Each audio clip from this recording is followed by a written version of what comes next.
Excellencies, distinguished delegates, ladies and gentlemen. It is a matter of great privilege and honor to address this conference on the reshaping the global order. This topic is especially relevant from an Asian standpoint as home to a half of the world's population. With rapidly expanding economics and growing geopolitical influences, I believe Asia is and will continue to be a significant force in defining the new global order. As we move into world is increasingly multilateral, it is our best interest that we as a region articulate shared strategic priorities in accordance our region. This is how we can ensure our combined viewpoints is taken into account in international decisions. Today, the world is facing extraordinary security dilemma that necessitate the outcomes of the collectives. However, although it is vital to acknowledge that the global challenges we face call for a global perspective, it is equally important to recognize that these issues also require a regional approach, one that caters to the unique needs and circumstances of Asia and its many subregions. In this regard, I will strive to present the Maldivian viewpoints on some of the most pressing global issues. The September 11 attacks and the subsequent war on global terror elevate the issues of terrorism and security to the forefront of the public discourse, especially Asia. Though concerted global efforts against terrorism, issues pertaining to political unrest, socio-economic disparities, and porous borders were identified as contributing factors to the region's susceptibility to terrorism and violent extremism.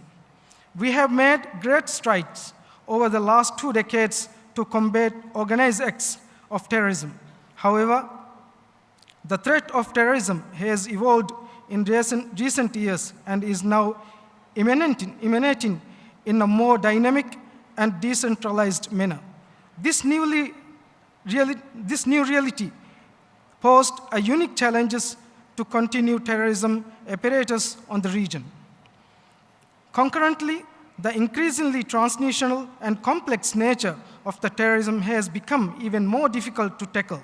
In fact, the last few years have given rise to fresh concern in the region regarding homegrown terrorist extremist networks, internet-based radicalization, as well as far-right-wing ideologies. All of these issues will have a lasting impact on the social fabric of our nations. Thus, it imperatives that we broaden or diversify of efforts, combat all forms of extremism that breeds paralyzed and divisiveness in our nations.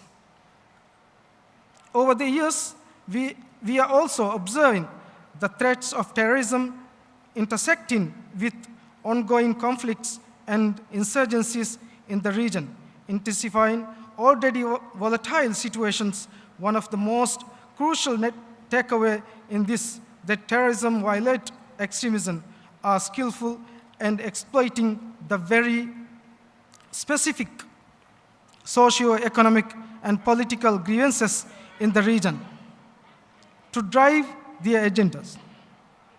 Thus, instead of adopting a generic one-size-fits-all approach to counter terrorism, we must make concerted efforts to develop our one tailored strategy. In addition to traditional security threats, such as terrorism, we must also have safeguards to protect ourselves from non-traditional security threats, such as climate change and pandemic. Continuously, global events demonstrate the necessity of tackling non-traditional security risks with the same urgency as conventional security challenges.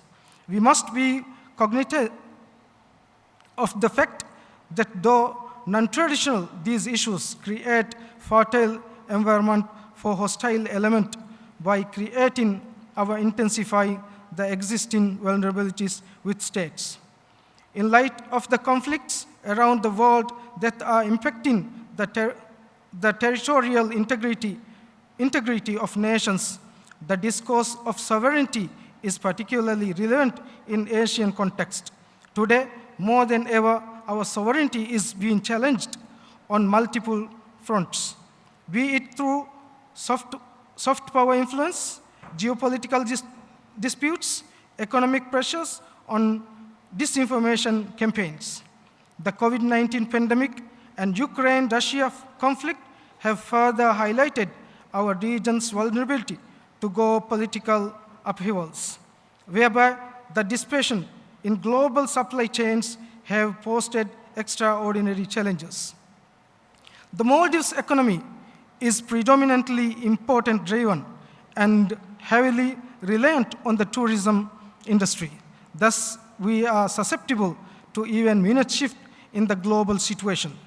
In this critical time, it was our neighbors and key bilateral and multilateral relationship that we have nurtured and sustained over the years that came to our assistance. This experience of the Maldives underscores the significance of regional cooperation and collaboration. Additionally, it also highlights the urgent need to enhance our self-sufficiency through economic diversification. Events with the Asia and around the world are reshaping the global order at a very fast pace. And it is crucial that we navigate this period of transactions together. This is because despite the differences, we all want to live in a region that is stable, secure, and prosperous. In conclusion, it is plainly evident that we will be able to address the challenges we confront as a region if we pool our resources, knowledge, and talents to foster unique cooperation mechanisms that are required for Asia. I would like to reiterate that the Maldives is willing to work and stand shoulder to shoulder with our neighbors to facilitate this objective. Thank you.